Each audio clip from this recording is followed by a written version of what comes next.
Hola, ¿qué tal? Muy buenos días. Dice el marcador, dice el calendario, que es una fecha muy valiosa y queremos dar la bienvenida a este día justamente con ese espíritu. Fechas con historia. De eso hay que hablar también tempranito. 19 de marzo, saludos muy distintivos a los azuanos. Aquí al equipo también de inmediato, Pablo Macchini, Nelson Rodríguez, Yanesia Espinal. Muy buenos días compañeros, buenos días país, República Dominicana, en especial para seguir enfriándonos a Adis, Nelson, Yanesia, a nuestros amigos de Facebook Live. Un abrazo. En este día que es un día fundamental para la historia porque se cumple el 175 aniversario de una batalla fundamental para la nacionalidad que selló la independencia y al mismo tiempo hay un devaneo primermundista, una chulería de arte popular que se llama el Soberano, los premios soberanos de Acroarte. Es decir, que tenemos para todos los gustos en un día también marcado por un audio del cual tendremos que hablar. ¿Qué audio, profesor? ¿Qué audio? Buenos días, compañeros. Buenos días, Yanesi. Dígase algo ahí. No, buenos días a todo el país, que usted siempre dice que lo hago como los políticos, pero hay que saludar y agradecer a Dios por la oportunidad de compartir con ustedes el inicio de este día. No te dejes echar guararé del señor Rodríguez. Eso de país. No, y realmente estando en CDN, estamos en todo el país y más allá, como decía una promoción. Yo quiero comenzar, y por eso quise quedarme con la palabra de último, para saludar a los amigos del Aeropuerto Internacional del Cibao, que acumulan un nuevo hecho positivo. El domingo en la noche coincidí en una actividad privada con el ingeniero Félix García, el presidente del Consejo, y me puso al tanto de que en febrero pasado el aeropuerto Cibao alcanzó la más alta distinción en cuanto a nivel de puntualidad entre los aeropuertos dominicanos. Hay una aplicación que se llama Flyview, que hace esos monitoreos, esas mediciones de los vuelos. Entonces, 78.3%. Primero, el aeropuerto internacional del Cibao en puntualidad. Segundo estuvo Punta Cana, y eso es algo fundamental para los aeropuertos. Entonces, vaya nuestras felicitaciones a ese personal abnegado del Aeropuerto Internacional del Cibao, que sumó hace pocas semanas otra distinción altísima. Recuérdese que llegó a 3 megavatios de energía fotovoltaica, con lo que mueve el 80% de todas las actividades del aeropuerto con energía limpia. Y un poquito más atrás también se colocó entre los 6 primeros aeropuertos de América Latina, porque obtuvo la acreditación del nivel 2 en cuanto a reducción de dióxido de carbono. Entonces, nuestras felicitaciones a la gente del aeropuerto, primero, entre todo, en cuanto a puntualidad en el mes de febrero. Quería comenzar, señores, con esa positiva. Así es, señores. Se han propuesto la excelencia y cómo lo consiguen. Trabajar para la excelencia.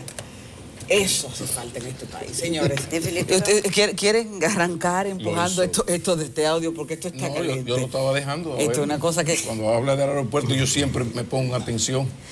Cuando Nelson habla del aeropuerto de Santiago, yo me pongo atención. No, casualmente... Alguna desmemoria, tú sabes. No, casualmente le decía al ingeniero Félix García que yo no sé por qué cada vez que yo lo saludo como Felito, vaya Felito, él debe estar ahora mirando, ¿no? Pablo dice que esos son como confianza. No, esos son sus íntimos que le dicen a Felito. Entonces él es vicepresidente de Multimedios del Caribe y presidente del Consejo del Aeropuerto del Cibao. Saludos para el ingeniero García, un abnegado empresario de Santiago, que mueve gran parte de la economía de la Hidalga, de los 30 Caballeros y más allá. ¿Complacido, Pablo? No, me parece muy bien, porque yo me pongo un poco nervioso. No, pero hablemos ahora de unas cosas que, mire, yo hablo mucho en esto de que el deporte nacional después del béisbol es diferente, el confundir nuestras opiniones con la bendita realidad. Entonces ocurren hechos, datos fácticos que desnudan nuestra realidad. Yo les traje dos. uno tiene que ver con las noticias más leídas de la prensa nacional y específicamente de Diario Libre. De las 10 noticias más leídas en Diario Libre, y puedo decir que sospecho que en toda la prensa nacional, 5 tratan de Michael Jordan, incluidas las 2 primeras. Eso es interesante. Pero también hoy conmemoramos, acabamos de decir, el honor a los héroes, el 175 aniversario de una batalla fundamental para la nacionalidad dominicana. Pero también se celebran los soberanos. ¿Qué va a pasar? Eso no hay que ser un genio de la comunicación, que los soberanos van a eclipsar totalmente el aniversario de una gesta histórica legendaria para nosotros. Bueno, Maquinini, vete al paso. Esa es la realidad del electorado dominicano. Nada más que esto somos. Yo quise traer esos dos datos para que ustedes vean y sobre todo sepan los políticos, entiendan los políticos que tienen que adaptarse a la terca realidad. Entonces aquí se sigue confundiendo lo que yo quisiera. Es un poco aquella disyuntiva entre la ciencia y la poesía, o la moral, que es lo que yo quisiera, lo que debería ser, y la ciencia te presenta lo que es. Entonces, solamente estos dos datos, porque también está el asunto del audio de Lucía Medina, que es un audio al cual en esto de las filtraciones hay que ponerle unas comillas más grandes que CDN, que mire que es grande. Pero yo prefiero que Yanesi desarrolle ese tema porque yo sé que lo tiene muy preparado y ya Nelson y yo pues puntualizamos, por favor. El audio que ha dado de qué hablar, Pablo. ¿Cuánto se ha hablado? Solamente se habla del audio desde que salió la mañana de ayer en los medios de comunicación. Y a propósito de que hoy es el 175 aniversario de la batalla del 19 de marzo, uno de los datos que siempre sobresale de esa batalla es que el ejército dominicano fue muy inferior al ejército haitiano, pero que la estrategia adecuada de Pedro Santana, Antonio Duvergé y otros llevó al éxito. Bueno, pues el ejército danilista salió a la calle. ¿Y de qué manera? Entonces, el último episodio es ese audio que ha dado tanto de qué hablar. Y sobre ese tema, yo creo que al ejército leonelista, que hace muchísimo tiempo que ya está en la calle, tendrá que replantear su estrategia o seguir con la misma estrategia que hasta ahora ha sido la confrontación. Pero sobre lo que dijo la diputada y hermana del presidente Danilo Medina, hay que ver 2 puntos, me llaman poderosamente la atención. Ella misma dice que ella es los ojos, la cabeza y el cuerpo del presidente Danilo Medina. Por lo tanto, yo tengo que asumir que si ella dice que ella representa eso, es el propio Danilo que está diciendo lo que ella dijo. No hay otra interpretación. Entonces, definitivamente que la reelección está montada.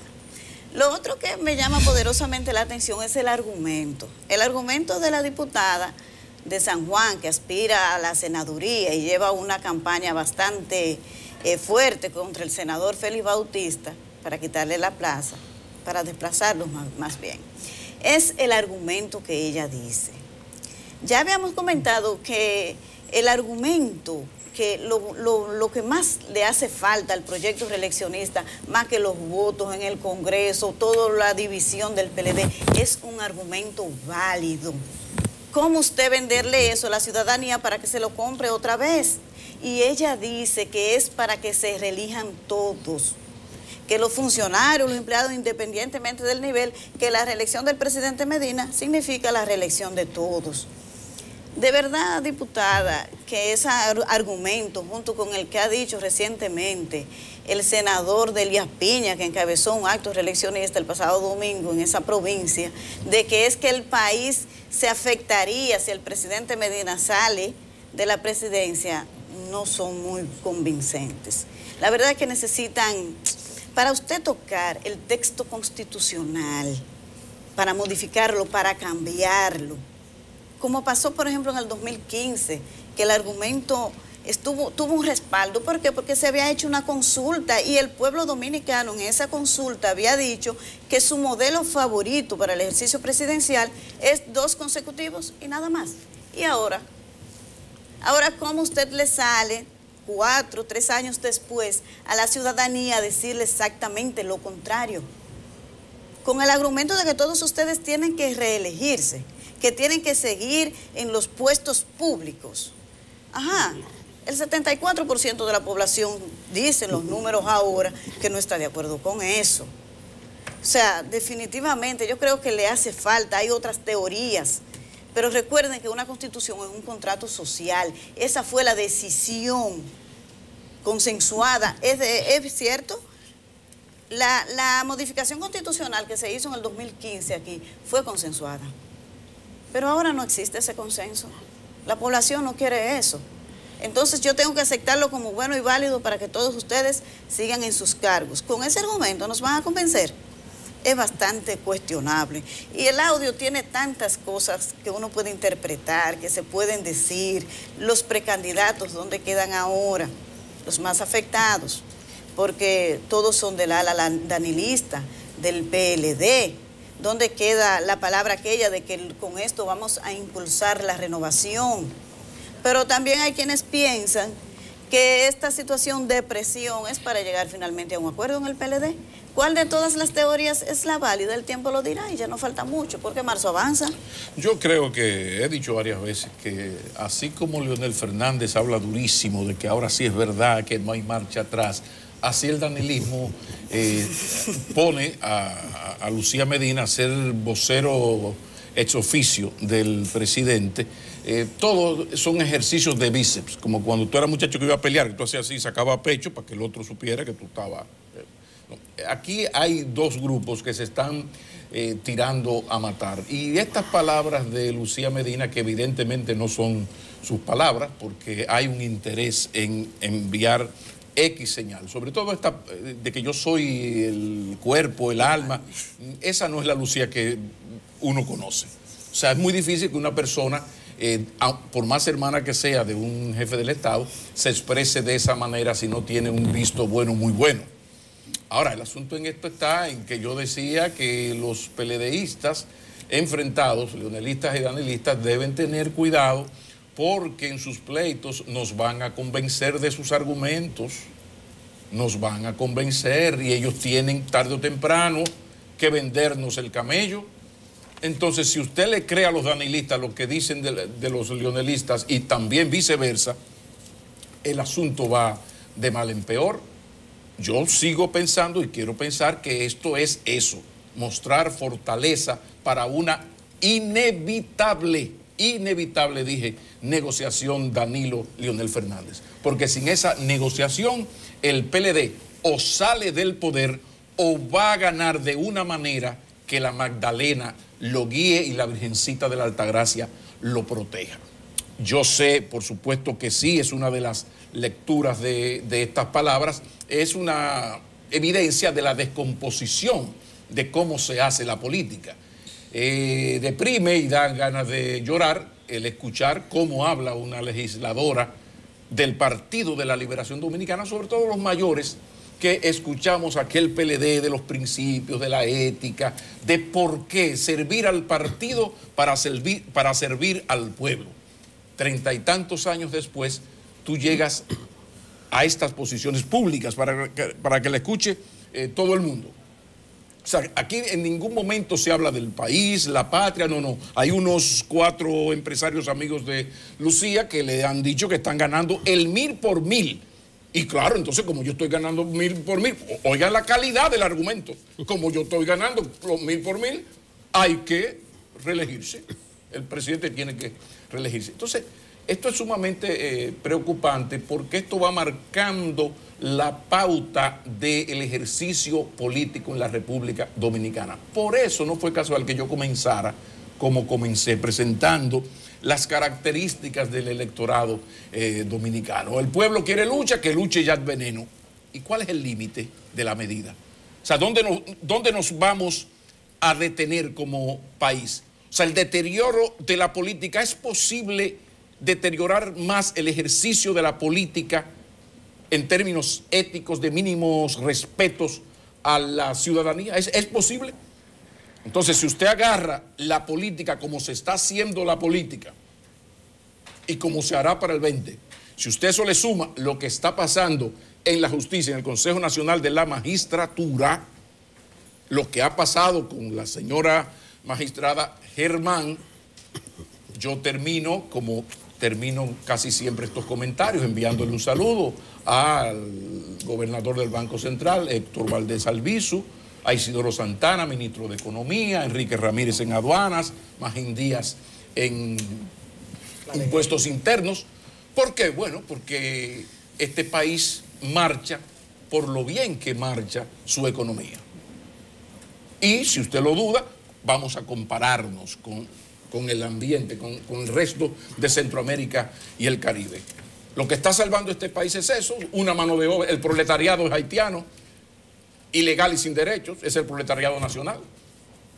Entonces, estamos en una situación sumamente peligrosa por el nivel de descomposición que hay en la práctica política, y no solo en la práctica política, hasta en la justicia, que yo decía el otro día que la justicia hoy tiene menos credibilidad que un vendedor de autos usados, y eso es mucho decir.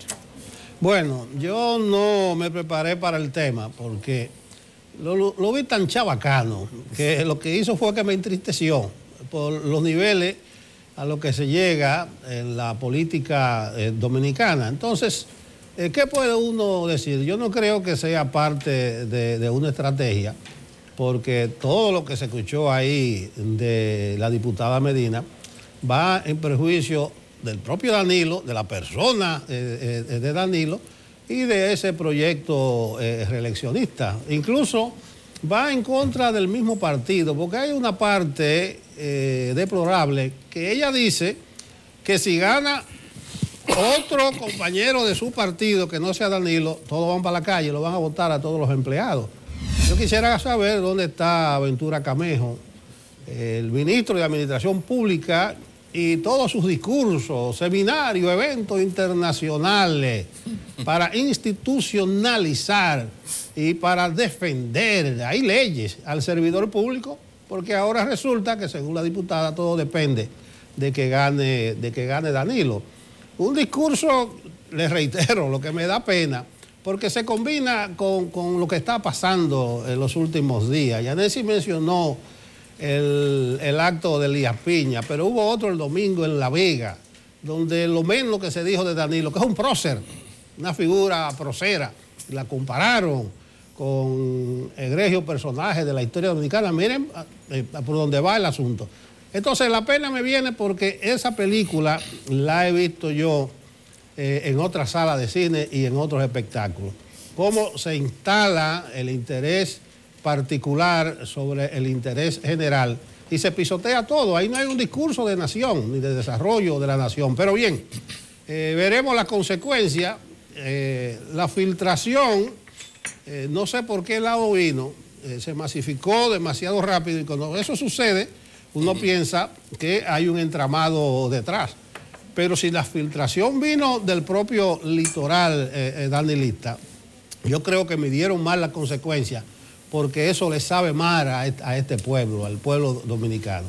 Entonces, ni modo, habrá reeleccionismo y discursos de ese tipo para rato, y la nación, bien, gracias. Yo sí me preparé para decir algo sobre lo que aconteció ayer en la UAS. La rectora, doña Emma Polanco, maestra Emma Polanco, y su equipo dirigencial del Consejo Universitario hizo una rueda de prensa convocada de urgencia y anunció que habían sido cancelados 6 empleados que participaron en disturbios recientes y también en el año pasado. Eso es una medida casi heroica, que merece el respaldo de toda la comunidad nacional. Se va a hacer un nuevo ensayo porque otras veces han sido expulsados estudiantes, empleados y hasta profesores por causas similares, y se ha tenido o que dejar de ese tamaño o que dar marcha atrás, porque ahora viene la presión, ahora viene la amenaza, ahora viene el chantaje, que surte efecto. Incluso en meses atrás, en octubre creo, yo hice unos comentarios por aquí, escribí una columna y me sentí amenazado por unos grupos estudiantiles. Y yo dije, no hablo más ya de la UAS. O sea, fue aquello de que los estudiantes se estaban movilizando para que rebajen el precio de los combustibles y en contra de una ruta en la Abraham Lincoln. Y yo decía que qué tienen que ver estudiantes que andan a pie con que rebajen o no la gasolina.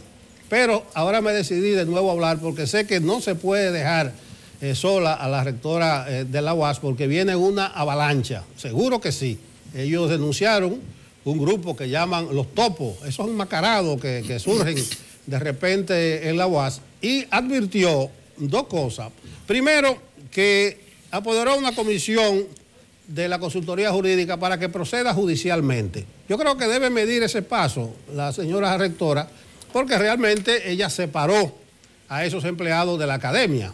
Y si no hay una acusación formal sobre hechos concretos de daños, no tiene sentido ir a la justicia. Ahora, la otra parte, que es la más peligrosa, que comisionó a la vicerrectora docente, al Departamento de Recursos Humanos y a la consultoría jurídica para que en términos de una semana le presenten al Consejo las personas involucradas en accidentes que son estudiantes, para proceder, y ya lo anunció, a cancelarlo de la UAS. Entonces, se va a dar un nuevo paso, reitero, no es el primero, pero creo que la comunidad nacional va a aplaudir que se haga eso en la universidad y que esta institución, que esta academia, rinda su rol.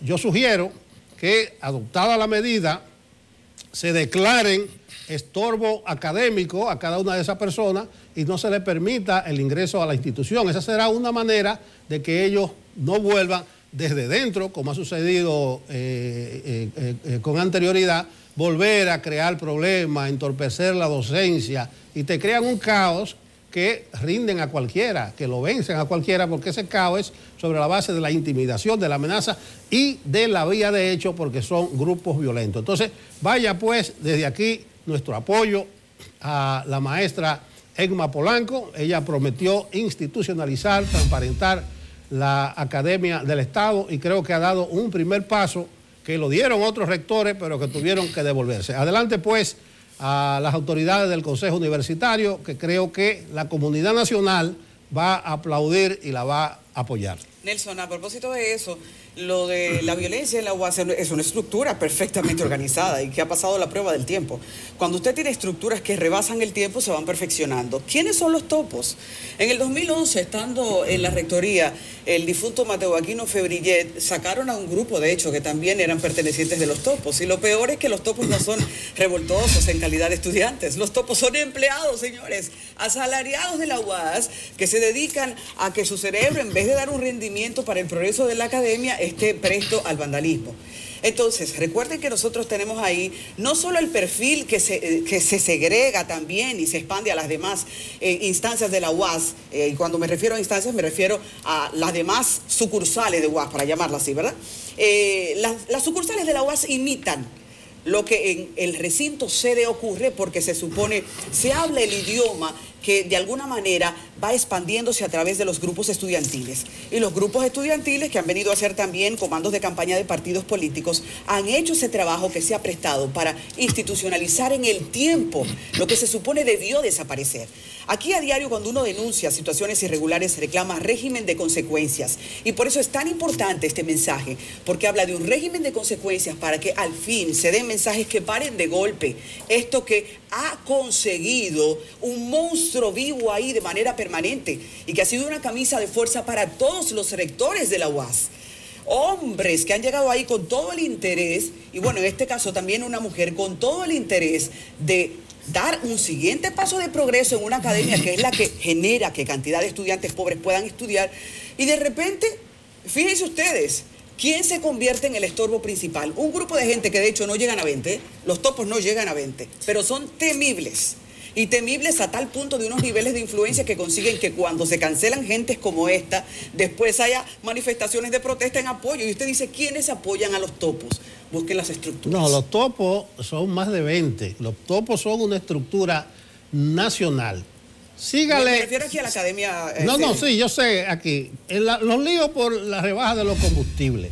Te digo, ¿y qué tiene que ver los 20 topos de la UAS con la rebaja de los combustibles? No, eso parte de una estructura nacional de grupos estudiantiles que tienen, como tú dices, sucursales en San Francisco, en Licey, en Navarrete, y cuando se movilizan los topos en la UAS, se movilizan también en esa provincia, en esas poblaciones. Es una estructura de violentos, por eso es que tienen tanta fuerza, porque sería fácil contabilizarlo y eliminarlo. Entonces, creo, y por eso es lo difícil, señores, el paso que ha dado la maestra Emma Polanco tiene una connotación casi histórica, porque lo han dado otros. Tú mencionaste al rector Febrillé, en paz descanse, se hizo un esfuerzo.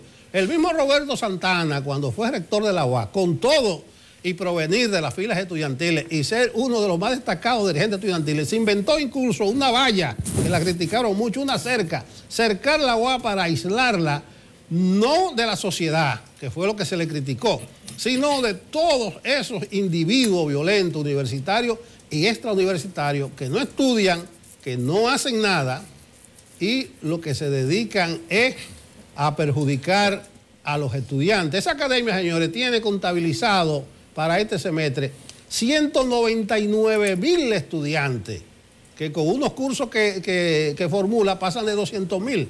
¿Y quién estudia ahí?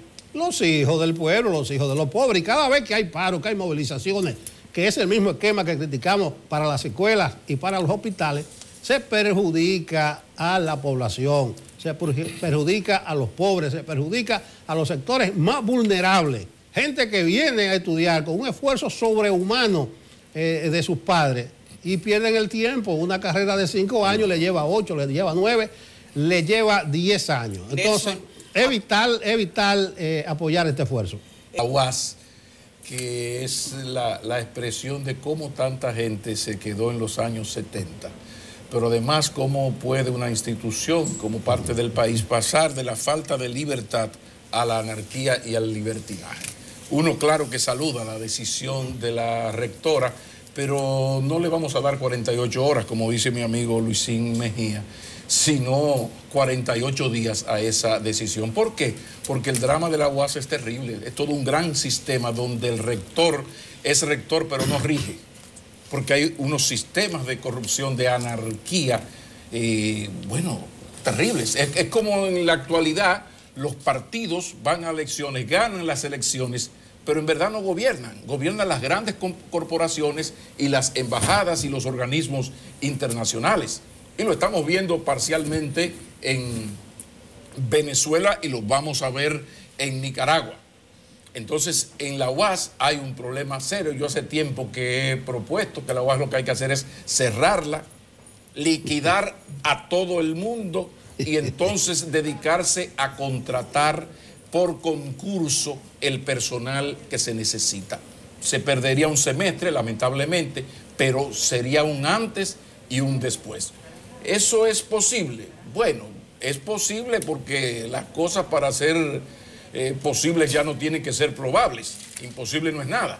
Pero es sumamente difícil, porque es que son estructuras de corrupción que yo también he dicho que la UAS, en la historia de la UAS, posguerra fría, no se ha manejado con mayor pulcritud que el Poder Ejecutivo. Lo que pasa es que sobre el Poder Ejecutivo estamos todos, pero en los niveles de corrupción, y claro, el monto es menor, pero en este asunto de la honestidad es como tantas cosas, la gente no es medio honesta, una institución no es medio honesta, no, usted es o no es, aunque sea 1.000 pesos o 20.000 millones de pesos. Es muy lamentable lo de la UAS, es una actitud valiente. Yo no le voy a dar 48 horas a la decisión, sino 48 días, porque la verdad es que no hay razón para ser optimista. ¿Qué es lo triste?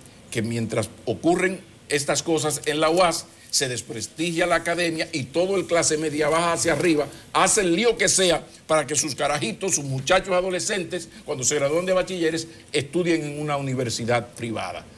Y uno que viene de la UAS lamenta mucho lo que está ocurriendo, que es una situación que tiene muchos culpables, muchos culpables. Eso es peligroso. Señores, en ese fenómeno que vivimos hoy de ser ciudadanos del mundo, para arrancar hay una cosa que usted tiene que tener en manos. Se llama pasaporte.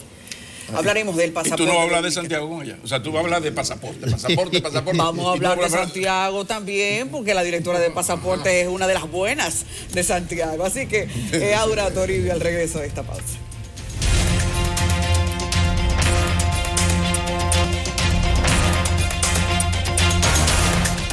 Continuamos. Esto es Enfoque Matinal para CDN y damos la bienvenida a Aura Toribio. Aura Toribio es la directora general de Pasaportes, entonces hablemos de pasaportes, pero cuidado, ya se lo advertía yo a Adis, no dejes al Cibao, no dejes a Santiago. Es decir, vamos a ver cómo distribuimos esta entrevista para hablar de la Dirección General de Pasaportes, pero hablar de Santiago y el tema inevitable de ese señor que se llama Nelson Rodríguez, que es el asunto de la repostulación presidencial. Bienvenida, Aura. Buenos días, Pablo. Buenos días, Nelson. Un placer tenerte por aquí. El placer es mío estar con estos dos caballeros y con toda la teleaudiencia de este importantísimo programa. Sí, yo quiero aprovechar 30 segundos para agradecerte aquella vez del homenaje del Ateneo en mayo, que Aura, siendo gobernadora, hizo un esfuerzo grandísimo para estar presente en un almuerzo, Pablo, que se hizo en mi honor. Por una gran distinción que te hicieron, ¿verdad? Los santiagueros, muy merecida. Usted a la plana mayor de Santiago, a todos los jefes, el alcalde, la gobernadora. Sí. Pero lo hicimos con mucho gusto y entendíamos que realmente la designación y el reconocimiento que se te otorgaba allí, pues merecía mi presencia, sí, y el apoyo. Bueno, vamos a entrar en pasaporte. Eficiencia, rapidez, modernización. Porque yo me confundo. Cuando yo voy por ahí, por la George Washington, veo un molote grandísimo. ¿Y usted siempre cree que es de pasaporte? Bueno, hay una oficina de migración. Yo no sé si es de pasaporte, pero el molote mete miedo. Dice, pero el que se meta ahí a buscar un pasaporte, eso es cuestión de una semana. ¿Cómo andan ustedes? ¿Están automatizados? ¿La gente no tiene quejas? ¿Qué tiempo tienen ustedes que no van a la dirección de pasaporte, a las oficinas, que no renuevan pasaporte? No, yo debo tener 4 o 5 meses que se me venció. ¿Y tú yo tengo más, pero eso andaba bastante bien. ¿Ha mejorado? Sí, mucho. Pero en realidad ustedes saben que nosotros compartimos el edificio con la Dirección General de Migración, claro, y siempre hay fila. Pasaporte, hubo una época en la gestión del embajador anterior que teníamos, ¿verdad?, de Brewster, que ustedes saben que se dieron un sinnúmero masivo de visas. Y indiscutiblemente las filas eran extraordinarias. Cosa que yo decía que cuando era gobernadora de Santiago, pues intervine porque me llamó mucho la atención. Yo digo que la fila desdicen mucho de una gestión eficiente, porque la gente lo que piensa es que donde hay fila, pues tú tienes que dedicar todo el tiempo y que esto es algo caótico. Entonces, cuando teníamos ese visado masivo que veía la oficina de pasaporte de Santiago, pues con esta fila grandota, yo dije, no, pero vamos a reunirnos y vamos a hacer algo.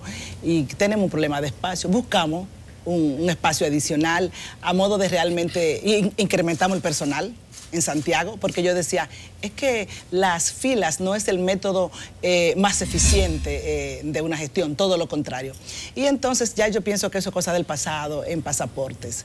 Ahora lo que yo me encuentro, incluso los programas que voy, y donde quiera que me hallo los ciudadanos, es que me abordan con la rapidez que pueden tener su documento a mano.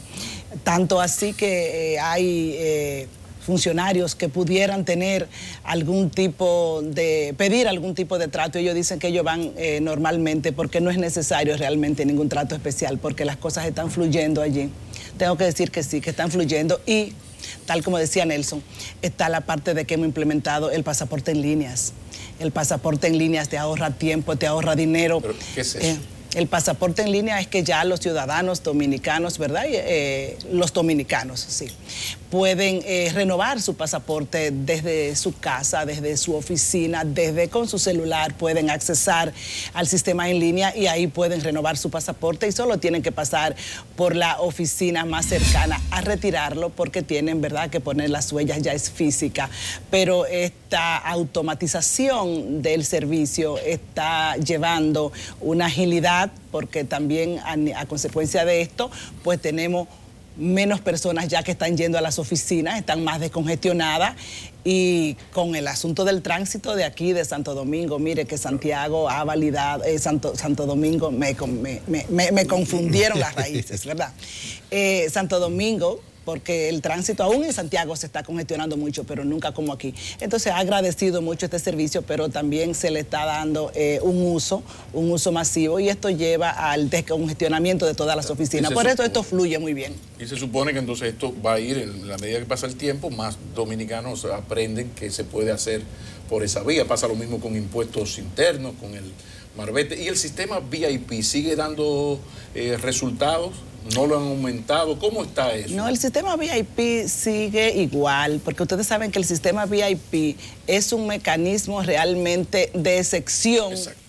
Es un mecanismo de excepción para personas que tienen casos excepcionales. Entonces sigue funcionando, 3 horas se entrega el pasaporte, hay un personal que está preparado solo, porque para poder entregar un pasaporte en 3 horas hay que tener un personal bastante amplio, porque la gente piensa que es tan simple como llevar los documentos y producirme el pasaporte, y es que la emisión del pasaporte está obligada o tiene como procedimiento la verificación de toda la información que se lleva. Entonces esto se lleva un tiempo. ¿Y las condiciones laborales? ¿Ha habido aumentos de sueldo? ¿Qué se ha hecho en los últimos años para mejorar las condiciones de vida de unos empleados, que es una pena? A veces se habla mucho de los empleados públicos, ¿cierto?, de manera despectiva. Y la última vez que fui, me pasé un buen tiempo conversando con la gente, incluso con el director de entonces, y la verdad es que hay una gente que son héroes anónimos. Entonces me gustaría saber si se ha hecho algo en ese sentido o se va a hacer. Ya se hizo. Ajá. Ya se hizo. Cuéntenos. A mi llegada ya encontré incluso aprobado el aumento salarial que el anterior director pues lo había solicitado, como tú dices, lo había canalizado.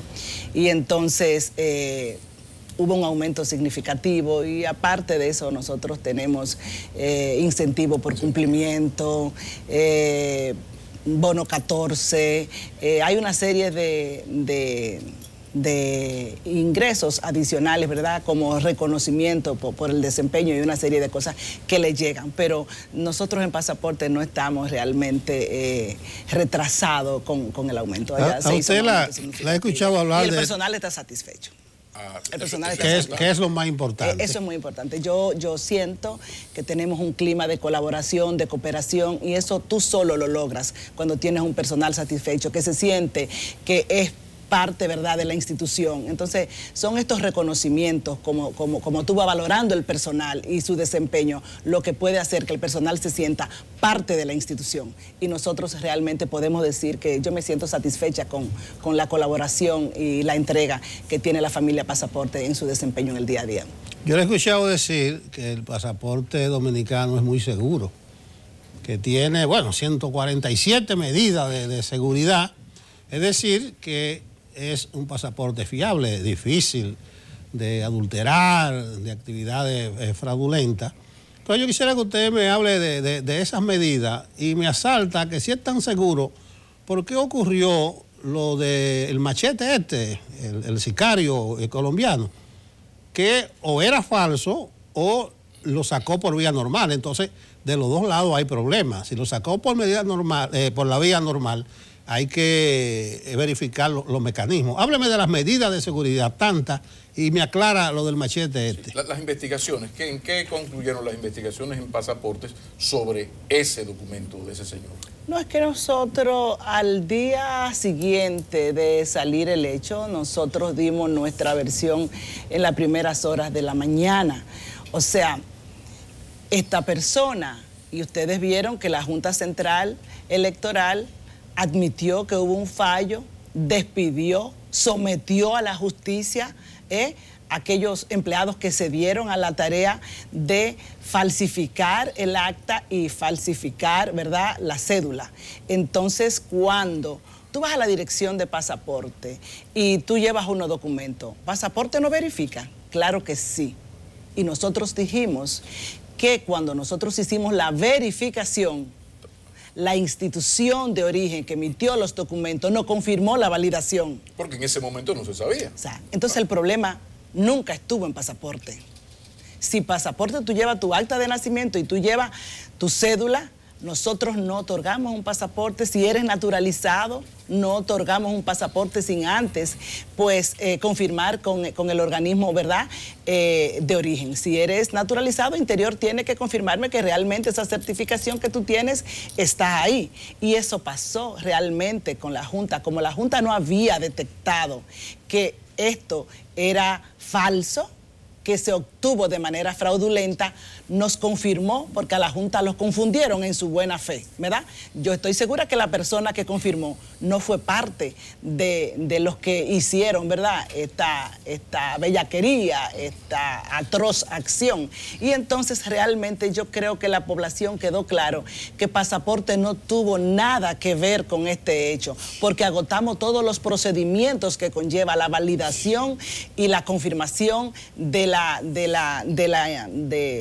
los documentos, ¿verdad?, de los requisitos. Entonces nos confirmaron la autenticidad de ellos. Entonces realmente Pasaporte fuimos víctimas, ¿verdad?, de un engaño, pero vía realmente la emisión de estos documentos en falsedad en la institución de origen. Eso es importante, pero lo que tiene que ver con la credibilidad, la confianza que le tengan las autoridades de los otros países al pasaporte dominicano, eso ha mejorado, porque eso en los 90, cuando uno andaba por los madriles, eso era un caso serio. O sea, uno llegaba y cuando usted sacaba ese pasaporte, había un stop. Espérate, déjame revisar esto. Pero con una sospecha terrible, rozando el racismo casi. Eso ha mejorado. ¿Qué se ha hecho para mejorar? Bueno, año tras año, Pasaporte sabe que no emite una libreta. Pasaporte es una institución que emite un documento de seguridad nacional, un documento de Estado. Y esto conlleva realmente a que el trabajo que nosotros hacemos allí, pues sea un trabajo muy riguroso. Yo he dicho que las amenazas cada día crecen. Nosotros sabemos que el crimen organizado, que el narcotráfico está ahí latente. Y esas amenazas las tenemos. Y eso pues nos conlleva a nosotros cada día a aumentar las medidas de seguridad del pasaporte dominicano. Y es que nosotros celebramos en la semana pasada el 49º aniversario de nuestra institución. Y yo en mi exposición le hacía un recuento de cuánto hemos crecido. Y tal como decía Pablo, de ese pasaporte que teníamos en nuestros inicios, un pasaporte con una libreta manuscrita, con una foto adherida al pasaporte que tenemos hoy día. Nosotros decimos, ¿es inviolable? Bueno, yo pienso que no hay un documento inviolable, pero que hemos avanzado de una manera extraordinaria y nuestro pasaporte hoy ha sido reconocido en el ámbito internacional por la calidad. Bueno, yo sí, claro. Yo le digo, porque aquí hemos tenido unos escándalos. El hijo de un jeque, un relajo, una cosa con el pasaporte dominicano. ¿Eso ha mejorado? ¿No ha habido en los últimos años escándalos que yo recuerde? Bueno, aquí estamos este caso que realmente acabamos de citar y le pregunto yo a ustedes, ¿Pasaporte tuvo algo que ver en este machete? Absolutamente, nada, nada. ¿Por qué? Porque estamos trabajando realmente con mucha entrega, pero sobre todo con mucha responsabilidad y con mucho compromiso. Todos nuestros esfuerzos están encaminados a fortalecer el pasaporte dominicano. Y yo quiero decirles a ustedes que aparte del fortalecimiento que tiene el pasaporte actual que tenemos, porque cada día trabajamos muy fuerte, las medidas de seguridad, pero tanto la calidad de la libreta, porque hay que decir que las medidas de seguridad son muy importantes a la hora de tú poder mantener tu pasaporte seguro, pero también la libreta, el material, los hilos, las láminas, cómo tú realmente estructura esta libreta, tiene que estar bajo un sistema de un fortalecimiento estricto también de calidad para que permita la seguridad del mismo. Sí, pero que hay un asunto también de la libreta. Es la libreta, que se falsifica, no se falsifica. Y otra cosa son las mafias que hay, o había, no sé si eso permanece, con algunos consulados. Por ejemplo, lo de las ventas de pasaportes es de público conocimiento y más de uno, creo que fue el hermano del dictador de Corea del Sur, si mal no recuerdo, que apareció borrachísimo en un hotel y cuando buscaron el pasaporte era dominicano. Oiga qué personaje. Y hay muchas historias. Entonces ya eso no tiene que ver con ese personal que está ahí en la feria de ustedes, sino con mafias internacionales enquistadas en la diplomacia dominicana consulado. ¿Ustedes han trabajado con Cancillería para ir desmontando esas mafias? Bueno, yo le voy a decir que nosotros somos quienes suplimos a los consulados a través de Cancillería. Pero nosotros no solo nos limitamos a suplir las libretas, nosotros nos encargamos del monitoreo, de todo el seguimiento, y hay muchísimos consulados que nosotros terminamos produciendo el pasaporte aquí en sede central y lo enviamos. Pero déjeme interrumpirle, de consulado, de pasaporte. Ahora recuerdo que usted le hizo un reto, un desafío a Luis Abinader. Alguien que no pudo contestar nunca. Él no le ha contestado eso. No, que él dijo que del consulado entregaban libreta para actividades delictivas y usted le dijo que identificara esos pasaportes. Él no le respondió. No le ha respondido el país, no la directora de pasaporte, el país. Los medios, ustedes, se quedaron esperando respuesta. ¿Y por qué? Porque realmente, porque emitió una denuncia que distaba mucho de la realidad. Y yo decía que el pasaporte es un documento muy sagrado, es un documento de seguridad nacional. Yo lamento mucho que una persona de la estatura, ¿verdad?, del candidato presidencial del PRM cogiera este tema para hacer politiquería. Porque yo digo que los líderes están llamados para ir fortaleciendo, ¿verdad?, la institucionalidad, ir llevando tranquilidad a la ciudadanía. Y todavía el señor Abinader no ha podido contestar. Ahí está, señor Abinader, dice la directora de pasaporte que espera la respuesta. Aquí hay una pregunta, usted me va a ayudar a entenderla, porque parece que tiene mucho que ver con la dinámica. ¿Por qué eliminaron que las personas puedan llevar sus fotos? Si al final de cuentas el costo no está incluido, las cobran por fuera.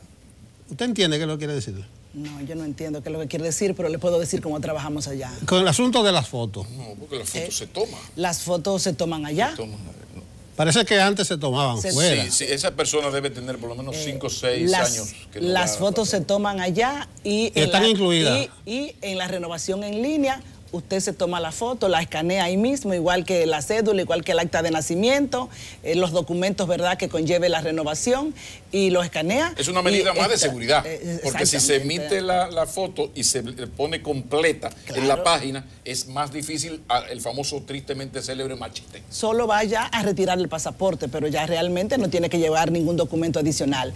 Pero la foto se toma en pasaporte y yo entiendo que debe de tomarse allá. No, parece que antes se tomaba afuera y tú llevabas la foto. Creo que a eso que se refiere. Antes pero en la actualidad eso no está pasando. Eso es cosa del pasado. Ya nosotros hemos avanzado muchísimo en eso y realmente es que la foto de pasaporte tiene algunas especificaciones muy propias. Claro. Entonces cuando la gente iba y llevaba una foto, esa foto no cumple con los requerimientos o tus orejas, ¿verdad?, están tapadas o tal cosa no se ve. Entonces la gente se molesta cuando tú le dices, mira, esta foto no es exacta, entonces tenemos que cambiarla. Entonces entendemos que la foto de pasaporte debe de tomarse allá porque los capturadores saben realmente cuáles los requisitos que debe de llevar esta fotografía. Y sobre todo eso de una medida de seguridad, porque la foto no es un pedazo de cartón que se pega. No, porque esto viene en todo el sistema, ¿verdad?, y se encripta en la producción misma del pasaporte. Ahora, doña Aura Toribio, lo que no es un papel ni un cartón que se pega es la repostulación presidencial.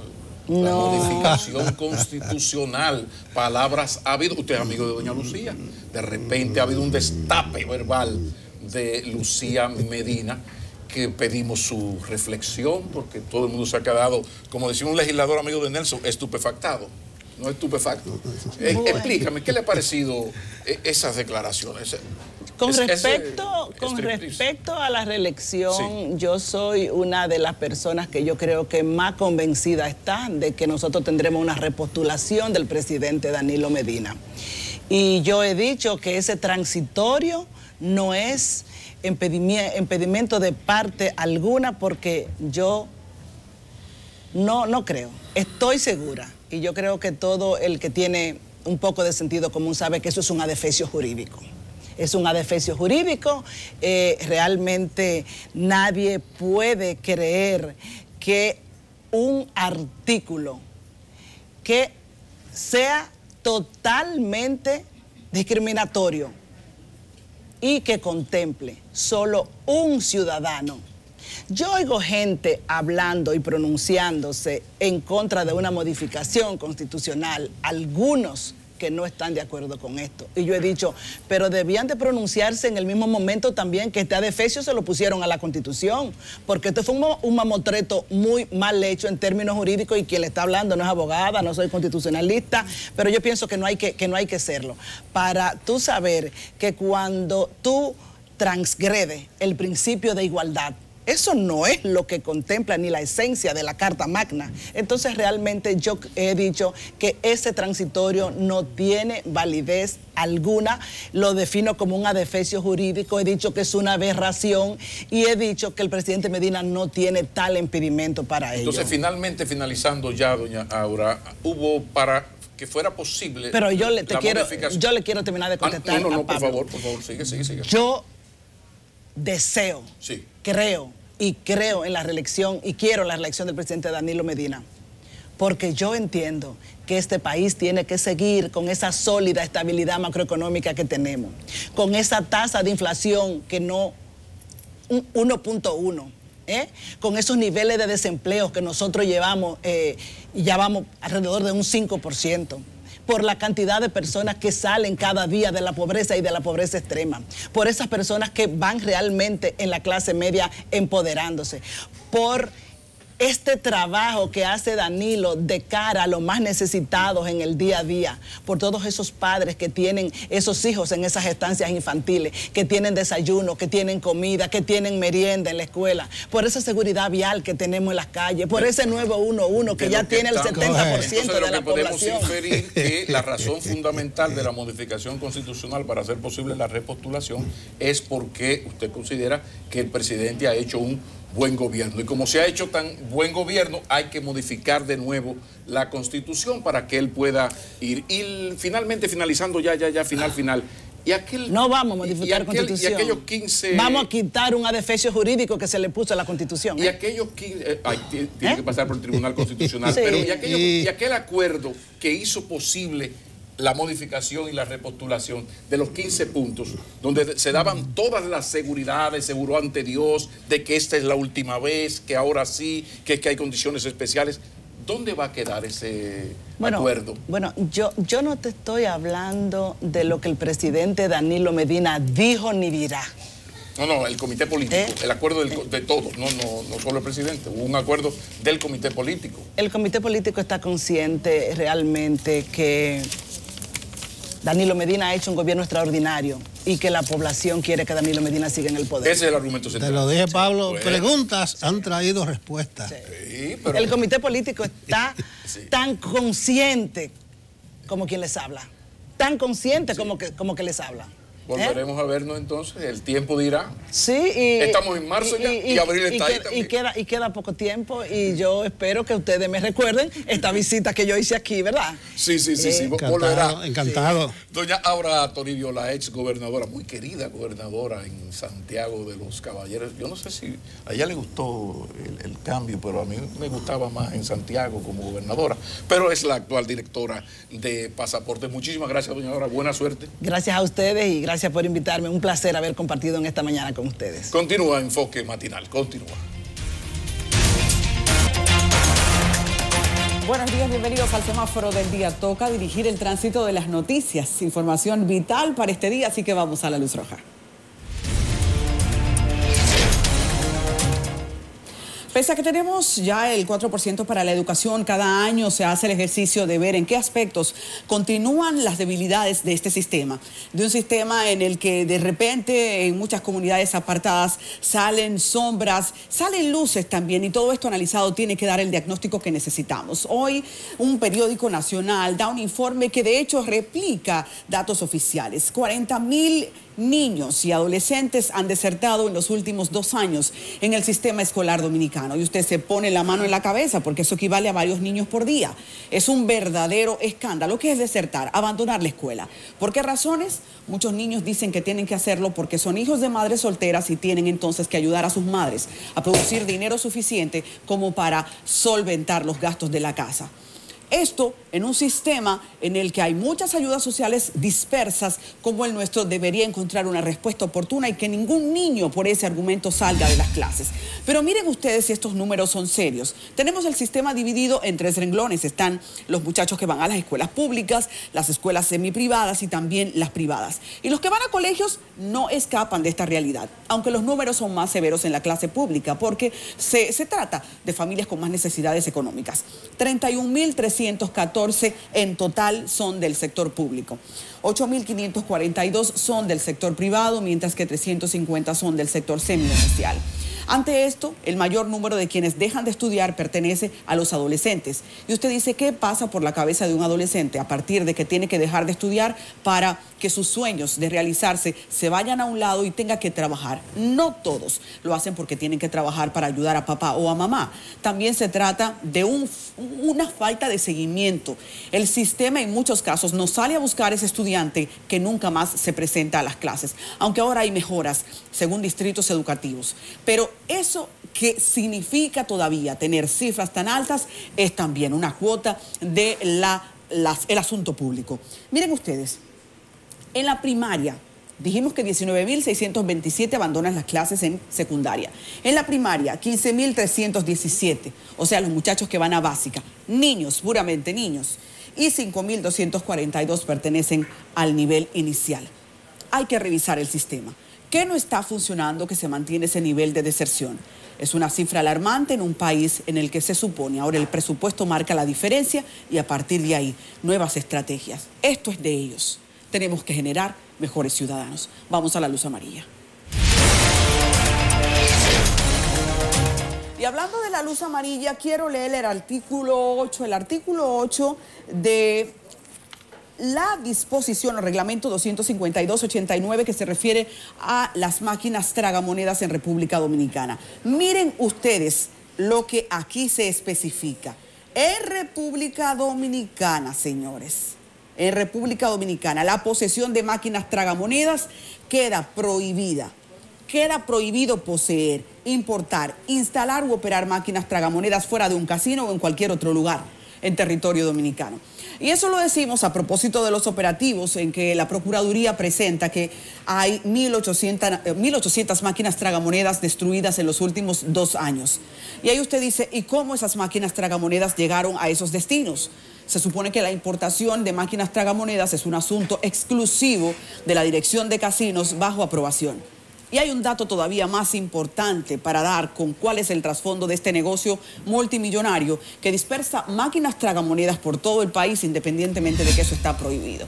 Las máquinas tragamonedas tienen una cédula, una serie que es regulada y que cuando se aprueba tiene un nombre o apellido.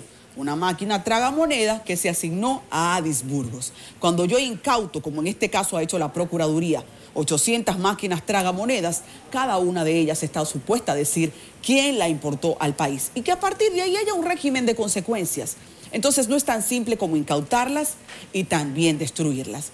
Todo esto es cuál es la estructura económica que mantiene vivo todo el cáncer que en diferentes lugares, incluyendo nuestros barrios, dispersa máquinas tragamonedas, pese a saber cómo eso nos daña como sociedad.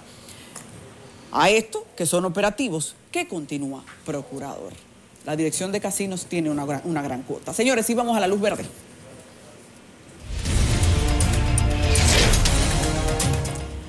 Sería un pecado en el que no me voy a inscribir. Hoy es 19 de marzo. Sí, estamos recordando la batalla del 19 de marzo en Asua, aunque los azuanos sienten que ha sido un día en el que por el premio soberano, por muchas razones históricas, el protagonismo cada vez les es robado. Definitivamente hay que dar hoy tempranito un gran abrazo a la historia, a nuestra gente valiosa que hoy hace que podamos hablar de independencia. Desde temprano hay actos escolares, en la tarde un desfile, el presidente según el calendario está en Asua desde temprano. Y lo importante es que estos valores históricos y patrióticos puedan sostenerse en el tiempo. Ellos mismos reclaman que esas zonas que antes fueron de guerra hoy están minadas de ilegales haitianos. Sobre eso no hay luz verde, sobre eso reclamamos seguimiento. Pero sí seguimiento y luz verde a los actos patrióticos que hoy nos hacen recordar que tenemos historia y por eso independencia. Con mucho cariño hasta aquí el semáforo.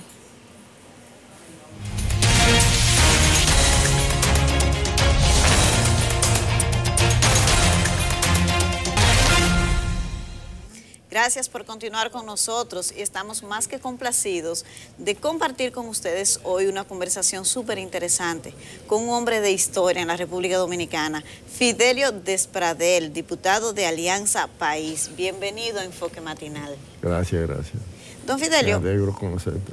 Y encantadísima de conversar con usted y estoy segura que serán temas importantes como es el del medio ambiente, que veo que usted está muy involucrado en defender el medio ambiente, en hacer conciencia sobre la importancia de la ecología. Cuéntenos de eso. Bueno, para decírtelo sintéticamente, yo tengo 20 años vinculado a los grupos ecologistas de la Academia de Ciencias y de la Universidad, y estuve 6 años luchando junto con Aniana Vargas contra un proyecto minero en las Lomas de Bonao.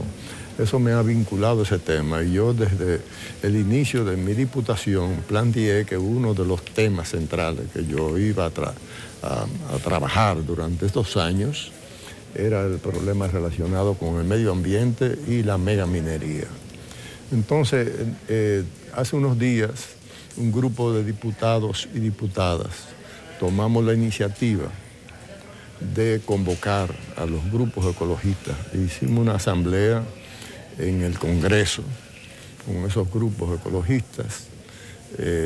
Creíamos que iban a asistir 50 y tuvimos que buscar 50 sillas más, porque vinieron de todo el país los más importantes, vamos a decir, activistas.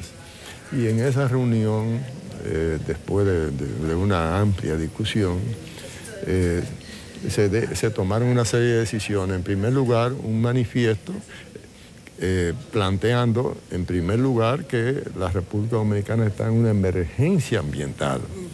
En segundo lugar, que la República Dominicana y el movimiento ecologista y toda la opinión pública debe exigir la renuncia o la destitución del actual ministro de Medio Ambiente, porque no es un defensor de la naturaleza, no es un ecologista, es un comerciante que viene de actividades comerciales, de importación de granos y cosas que ha perjudicado muchísimo a los productores nacionales. Y en segundo lugar, porque él, en 3 casos concretos, el caso de Bauruco, el caso de Valle Nuevo y en el caso de el Parque del Este, había violado abiertamente la ley, el 6400, que plantea para sus violadores multa y cárcel. O sea, ese señor debe estar preso, Y ya yo había pedido en el Congreso que lo interpeláramos, pero el Congreso tiene su agenda, la agenda del PLD. Yo había presentado una moción concreta para interpelarlo, pero en esa reunión se decidió pedir la sustitución. Entonces, eso siguió caminando. Hicimos una rueda de prensa, hemos hecho una campaña grande de propaganda con todos los ecologistas que habían ahí, que se le hicieron pequeñas entrevistas, y finalmente hicimos un panel excelente en la universidad, en la biblioteca Pedro Mil, donde aquel salón estaba totalmente abarrotado de delegados del interior y de estudiantes y de profesores que le interesaban el tema. Sí. Y ahí decidimos también repetir eso en Santiago, repetirlo en San Francisco de Macorís, o sea, etcétera, tienen una etcétera. agenda amplia de actividades Sí, a de nivel actividad a nivel Precisamente, nacional. por lo menos de manera breve, don Fidelio, vemos que cada vez más el tema de la agenda ambiental genera más interés. Sí. Más interés en la población, más gente se suma a defender el medio ambiente. ¿Qué tanto hemos avanzado y qué tanto falta en materia de conciencia? En este gobierno no se ha avanzado nada. No se ha avanzado nada. Bueno, ahora tenemos un ejemplo muy patente. Aquí hay una sequía que hace un año y pico se sabía perfectamente que venía, porque es periódica en la República Dominicana. ¿Y qué ha hecho el presidente de la República? ¿Y qué ha hecho el PLD para enfrentarse a esa situación? Había que tomar medidas y gastar dinero en esas medidas. Había que llenar, porque aquí hubieron etapas de mucha lluvia, había que llenar el país de lagunas para acumular agua para cuando viniera esta situación. Había que modificar determinados sistemas de riego y había que crear todas las condiciones para acumular agua porque se sabía que venía una sequía de este tipo. Mucho más que el gobierno tiene la visión de que las montañas deben ser sembradas de aguacate y de cebollas y cosas y están destruyendo el bosque. Y el bosque es el que garantiza la lluvia en la República Dominicana. Aquí ahora en un informe que acaban de hacer, califican de bosque los sembradíos de aguacate y de cebolla y presentan una imagen de crecimiento de la zona boscosa del país en función de plantas que están invadiendo el bosque de la República Dominicana. Sin embargo, usted habla de falta de atención al tema del medio ambiente, de crear conciencia, sí. Pero lo que está bastante activo es el tema de la reelección. ¿En el Congreso también? En el Congreso, sí, el Congreso es uno de los grandes escenarios de eso. Danilo Medina, todo parece indicar, yo estaba en la primera fila en su discurso y me sorprendió mucho que cada vez que él planteaba uno de las promesas, había una reacción unánime, casi unánime de los diputados y senadores. Entonces yo decía, ya esta gente andan en conversación con los diputados de Leonel Fernández y la gente de Leonel Fernández, que son muchísimos en el Congreso. Ajá, entonces... Y que para Danilo imponer la reelección, que creo que es el camino ya definitivo que él ha asumido, él va a tener no solamente que violentar la opinión de los organismos que manejan esa situación y de la opinión pública, porque él prometió que no lo iba a hacer y el buró político prometió que eso no iba a pasar, sino que va a tener que comprar una cantidad enorme de senadores y de diputados que son simpatizantes de Leonel Fernández. Pero la gente de Leonel dice que son los del PRM, que están en conversaciones en ese sentido que usted plantea. Hay de los diferentes bancadas. Yo no tengo constancia en esa dirección. Si lo dice Leonel, bueno, hay que ver de dónde saca esa información. ¿Tiene constancia que están en esa negociación? Es que sin comprar un número grande de diputados y senadores que no están de acuerdo con la reelección, pero que se venden por millones de pesos y por repetir en sus posiciones actuales. Sin eso, él no puede imponer el cambio de la Constitución. Imponer, porque eso es la determinación. Ahora, esa determinación del presidente Danilo Medina va a crear una situación política muy compleja en la República Dominicana, muy difícil, para no decir una crisis. Una situación política compleja, ¿cómo lo podemos traducir? ¿A qué usted se refiere? Yo me refiero, en primer lugar, que el gobierno de Danilo Medina, la gente aquí está harta de los gobiernos del PLD. Lo que pasa es que aquí el clientelismo es muy poderoso. La gente teme perder la tarjeta, perder una serie de prebendas. No son prebendas, son ayudas que el Estado tiene que hacer obligatoriamente, cualquier Estado. Y entonces, en ese sentido, se da la sensación de que Danilo tiene un gran apoyo en el país. Pero aquí hay un 70, un 80% de la gente del país que quieren un cambio de rumbo en la República Dominicana. Entonces, esa reelección y el intento de Danilo después de cambiar la Constitución, de imponerse en el proceso electoral, yo creo que va a crear aquí una crisis política. Sí. Una crisis política. Además, tengo poco tiempo para explicar esa situación. Entre Danilo Medina y los intereses de Danilo Medina y Leonel Fernández y los intereses de Leonel Fernández existe un antagonismo. Que eso de que al final se ponen de acuerdo y va a haber un gran acuerdo y mucho aplauso en el PLD, eso es un mito.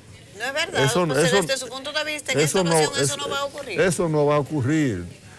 No va a ocurrir por factores que determinan el antagonismo que existe entre Danilo y Leonel Fernández, que son factores muy importantes, pero que el tiempo tendría yo que utilizar media hora para poder explicar esa situación. Pero uno tiene informaciones muy fidedignas sobre ese problema y uno ha seguido esta situación. Brevemente, en el país hay un revuelo político por un audio de una colega suya en el Congreso y hermana del presidente Danilo Medina, Lucía Medina, donde ella habla del porqué de la reelección. Brevemente, deme su opinión si usted lo escuchó, ese audio, y si ha leído. No, ese yo no lo escuché.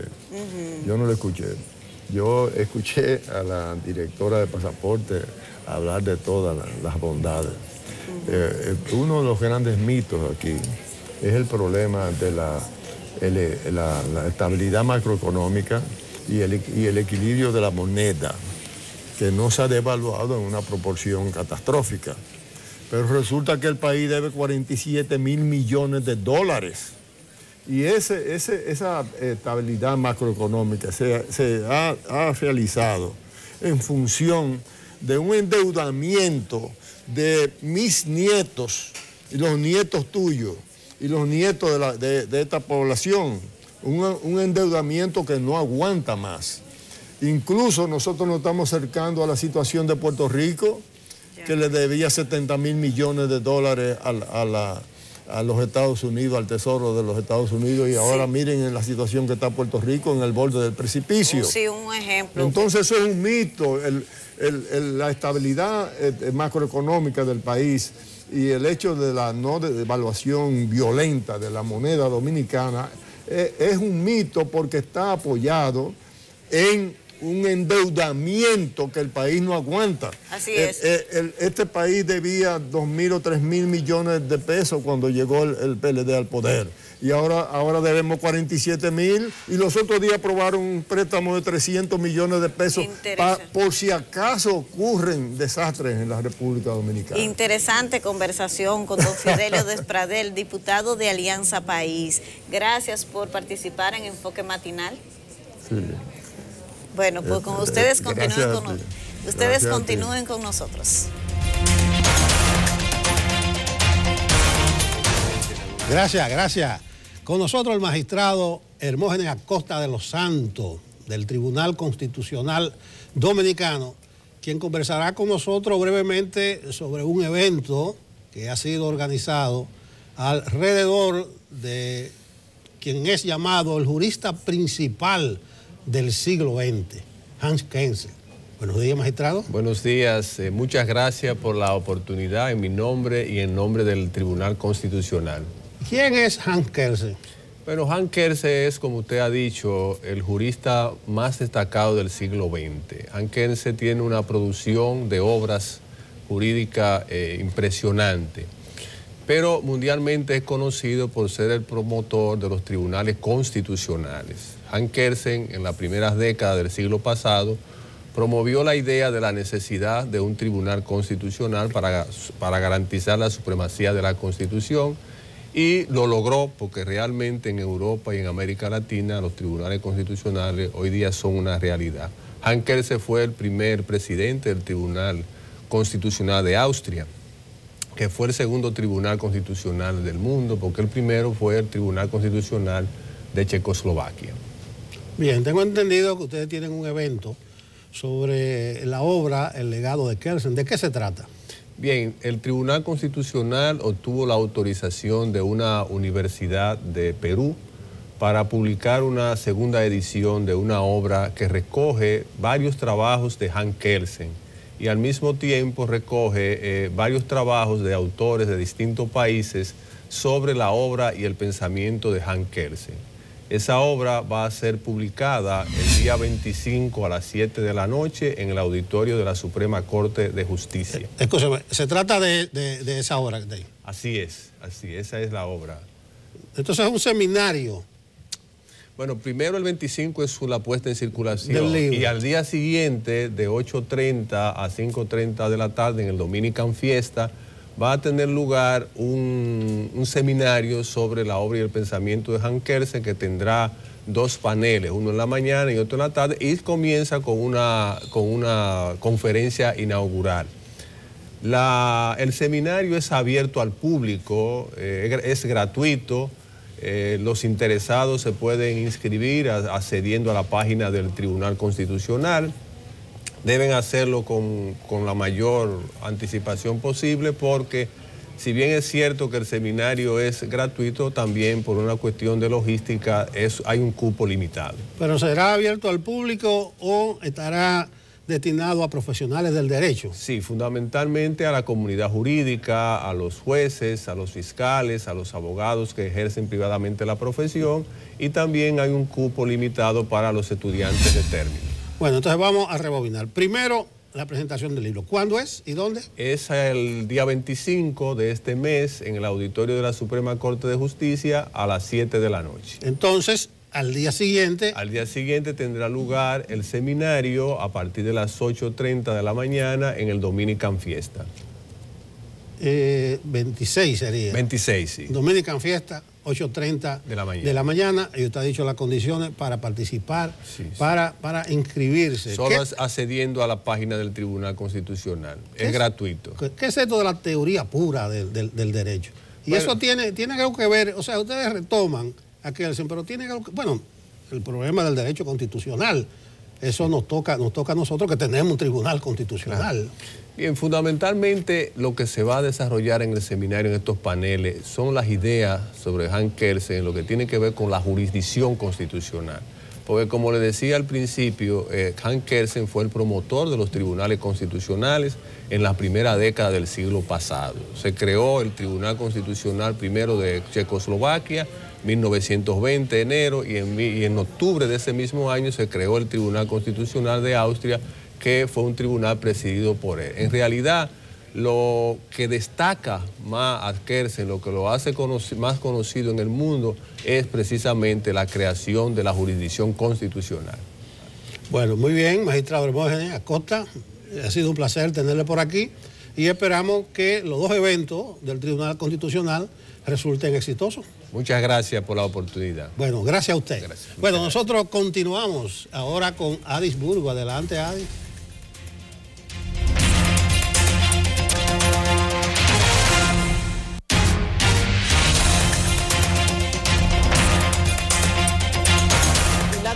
Ya es un estilo de vida, así que hablando de la agenda en tecnología, ya tenemos a nuestro Samuel Guzmán para el resumen de las principales informaciones que hoy hacen que las redes se hagan virales en nuestros días y vidas. Buenos días, Samuel. Ok, me dicen que ya estamos casi con Samuel. Señores, a propósito de las redes, ¿saben ustedes que hace un momento ha sido publicada una noticia sobre el impacto que se supone tiene el hecho de que... Bueno, Pablo va a hablar en breve de eso. Pablo va a hablar en breve de eso. Porque hay dolores de cabeza que hay que volver a repetir todos los días aquí, uno no entiende por qué. Y en las redes lo de Michael Jordan, aquí hay gente gritando porque no ha tenido la oportunidad de tomarse una fotografía con él. Ese es el único dolor de cabeza. Ya sí estamos con Samuel. ¿Estamos ya con Samuel? Así es.